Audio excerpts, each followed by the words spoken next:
하나님 말씀 나누는 자리로 인도해 주심에 감사합니다. 이 자리에 성령으로 함께 하셔서 진리의 말씀 저희가 밝히 깨닫게 해주시고 그 말씀으로 저희 안에 역사해 주시기를 원합니다. 이 모든 말씀을 주 예수 그리스도 이름으로 기도드립니다. 아멘. 설교자는 자기 기분, 감정, 그런 주변 상황에 상관없이 이렇게 강단에 서야 됩니다. 처한 상황이 어떻든지 하나님이 주신 말씀 묵상하면서 기도하면서 그 말씀 속에서 하나님이 선포하고자 하는 메시지 전달하는 게 말씀 사역자의 그런 사명입니다. 그래서 하나님 우리에게 성경을 66권이나 주셨어요. 평생 설교를 해도 66권 다 설교하기 힘듭니다. 그렇게 많은 양의 성경을 주셨어요. 설교자가 이 강단 위에 올라가서 자기 생각, 자기 것들 얘기하지 말고 하나님 말씀 선포하라고 이렇게 성경을 66권이나 주셨어요. 자, 하나님이 우리에게 성경을 주신 이유가 있습니다. 요한복음 20장 31절에 이렇게 말씀을 하고 있어요. 오직 이것을 기록함은 너희로 예수께서 하나님의 아들 그리스도이심을 믿게 하려 하며 또 너희로 믿고 그 이름을 힘입어 생명을 얻게 하려 함이니라. 아멘.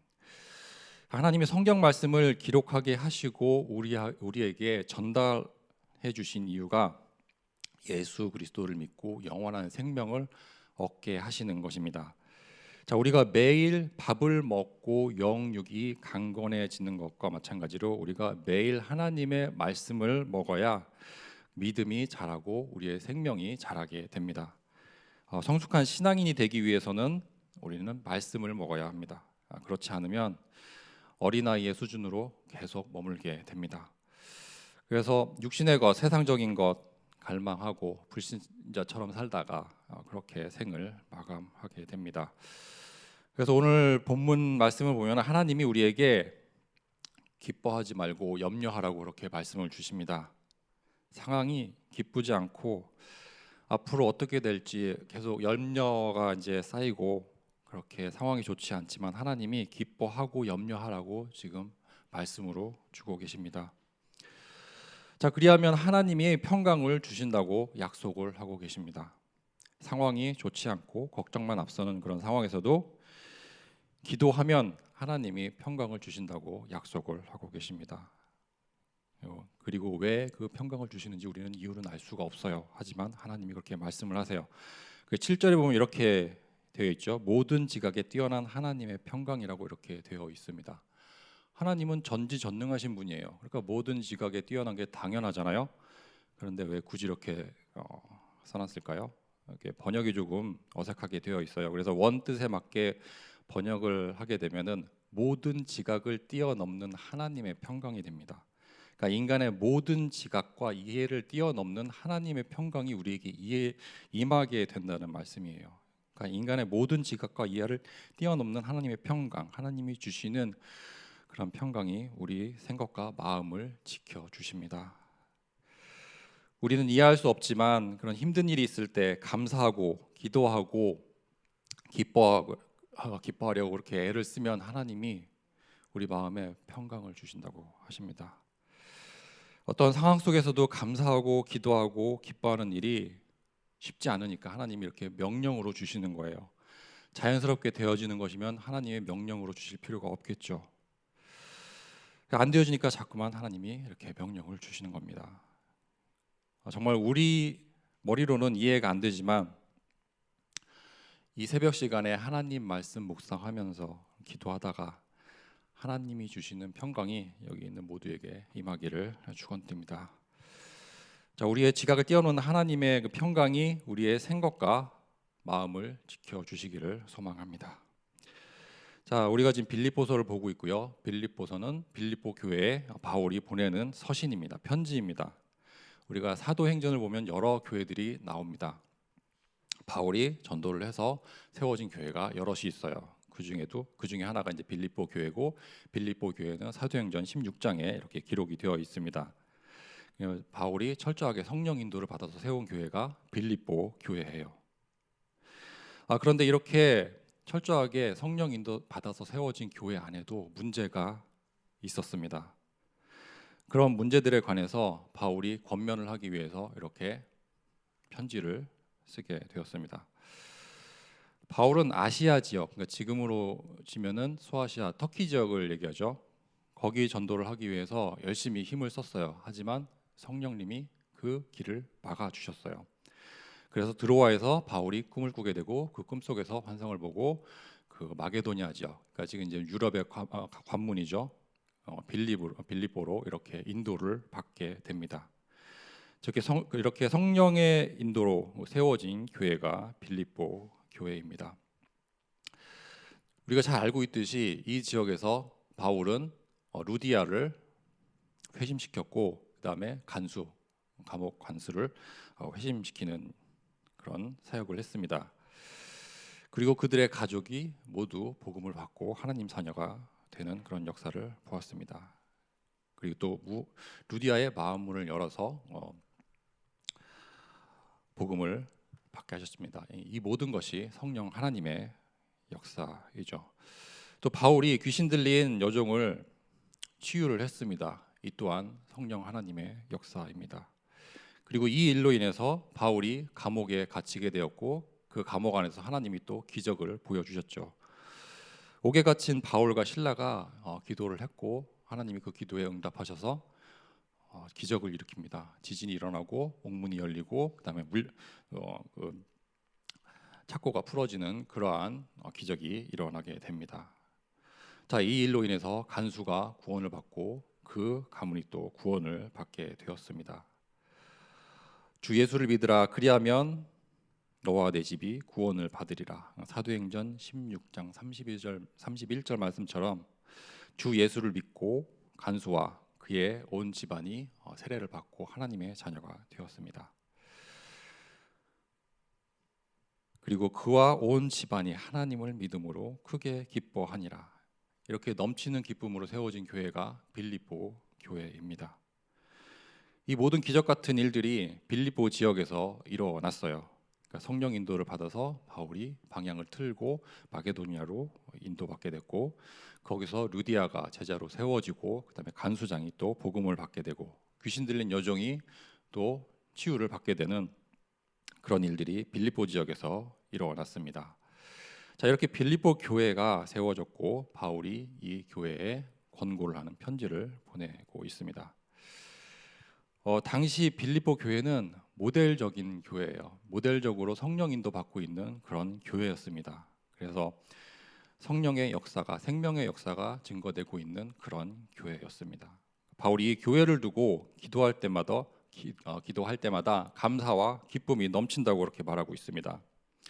빌립보 교회는 처음부터 변함없이 복음을 위해서 헌신을 한 그런 교회라고 말씀을 하고 있습니다. 하지만 빌립보 교회에도 다른 교회와 마찬가지로 문제가 있었어요. 그래서 그 문제를 크게 두 가지 정도로 이렇게 빌립보서에 나오는 그 문제를 두 가지 정도로 이렇게 요약을 해볼 수가 있어요. 첫 번째 문제가 거짓 교사들에 대한 문제입니다. 그러니까 복음을 왜곡하는 사람들, 잘못 가르쳐주고 있는 사람들에 대해서 얘기를 하고 있고, 두 번째 문제가 교회 내에 일어나는 분열에 대해서 바울이 이야기를 하고 있습니다. 그러니까 2000년 전이나 지금이나 교회 내의 문제는 그 양상이 비슷하게 나타나고 있습니다. 자, 빌립보 교회 문제를 조금 더 깊이 살펴보겠습니다. 첫 번째 이제 거짓 교사들에 대해서 바울이 얘기를 하고 있어요. 사도 바울이 빌립보 3장 2절에서 이렇게 말씀을 하고 있습니다. 개들을 삼갔고 행악하는 자들을 삼가라고 말씀을 하고 있습니다. 개들을 삼가라고. 자, 성경에서 나오는 개는 지금 우리가 키우는, 집에서 키우는 그런 애완견이 아니에요. 우리 성경에서 하나님 말씀하고 있는 그 개는 구역질 나는 그런 짐승을 대표하는 그런 짐승입니다. 동물입니다. 그래서 잠언 26장 11절에 보면 이렇게 말씀을 하고 있습니다. 개가 그 토한 것을 도로 먹는 것 같이 미련한 자는 그 미련한 것을 거듭 행하느니라. 그러니까 미련하고 악한 짓을 반복해서 행하는 그런 사람들을 가리켜서 개라고 이렇게 얘기를 하고 있습니다. 그래서 입으로 토해놓은 말들을 다시 자기들이 주워 담아야 하는 그런 미련한 사람들을 개라고 이렇게 비유를 하고 있습니다. 또 구원받았으나 무슨 짓을 해도, 그러니까 우리가 구원을 받았으니까 무슨 짓을 해도 용서받는다고, 아무 문제 없다고 주장하는 사람들, 그런 행악자들을 또 바울이 얘기를 하고 있어요. 이들은 구원을 왜곡하는 그런 사람들이죠. 그래서 빌립보 3장 18절을 보면은 바울이 눈물을 흘리면서 이렇게 간절하게 얘기를 하고 있습니다. 내가 여러 번 너희에게 말하였거니와 이제도 눈물을 흘리며 말하노라. 여러 사람들이 그리스도의 십자가의 원수로 행하였느니라. 그리스도의 십자가의 원수로 행하였느니라고 말씀을 하십니다. 그러니까 예수 그리스도를 외치면서 정작 그리스도를 다시 십자가에 못 박는 일을 하고 있다고 말씀을 하고 있어요. 그러니까 복음을 떠들고 다니지만 정작 자기 영광을 위해서, 자기 정욕 욕구를 위해서 그렇게 살고 있는 사람들이 있다고 말씀을 하고 있습니다.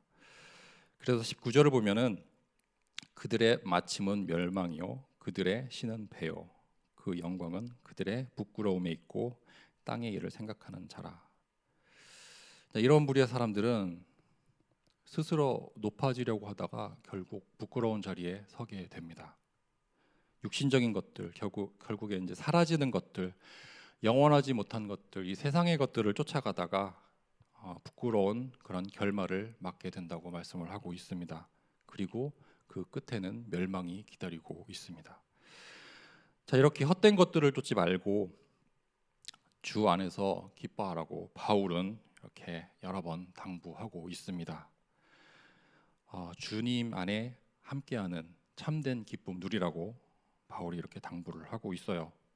지난주 본문에서도 우리는 비슷한 말씀을 살펴보았습니다. 데살로니가 전서 5장 16절 이하에 항상 기뻐하라, 쉬지 말고 기도하라, 범사에 감사하라.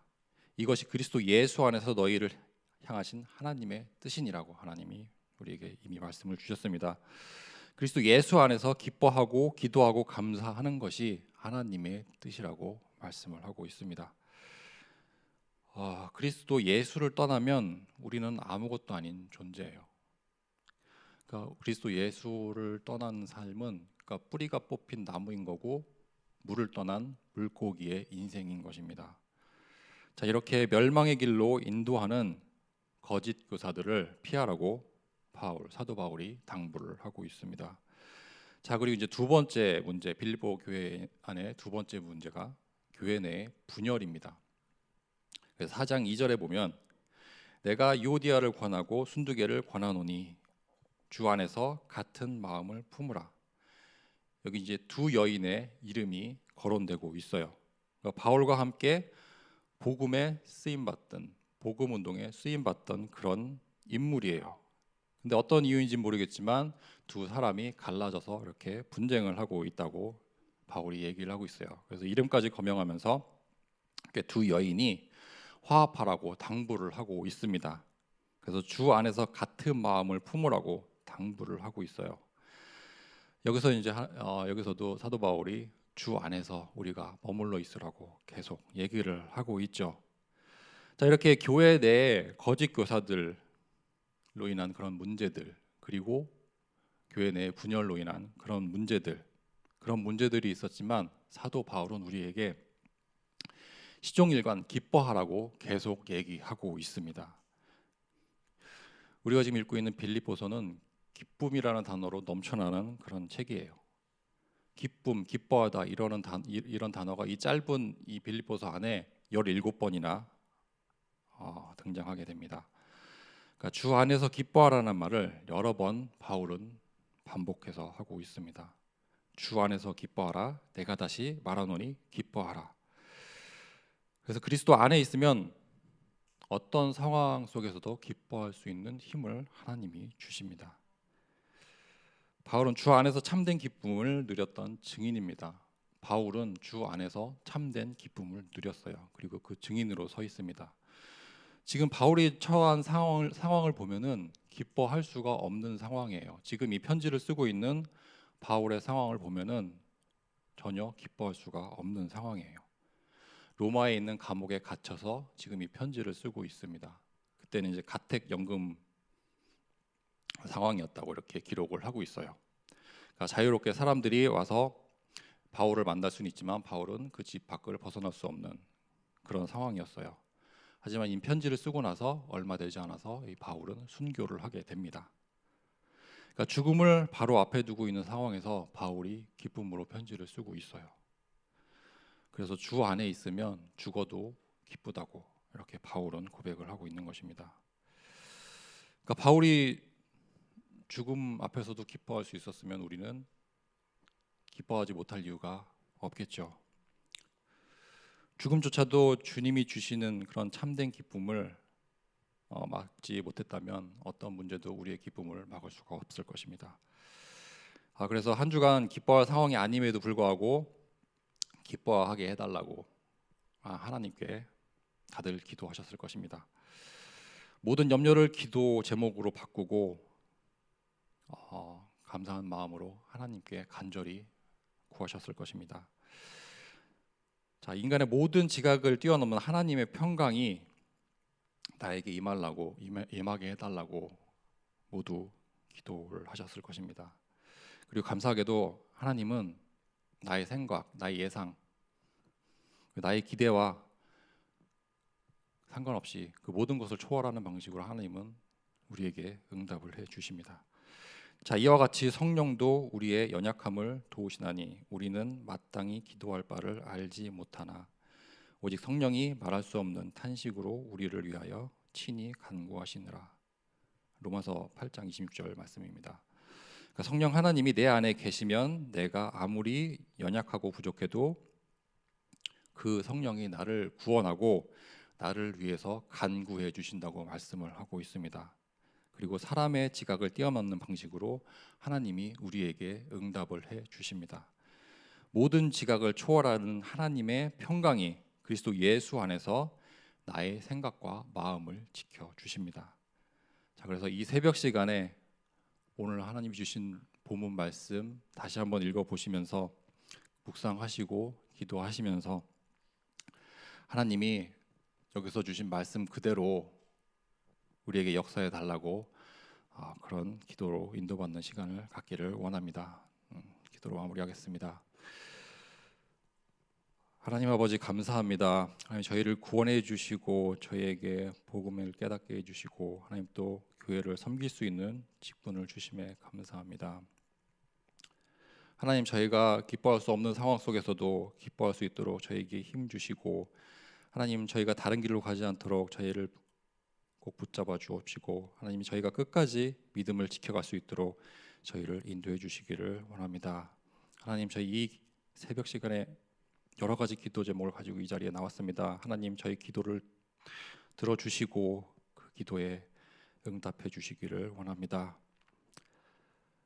하나님 우리 모든 말씀 우리 주 예수 그리스도 이름으로 기도드립니다. 아멘.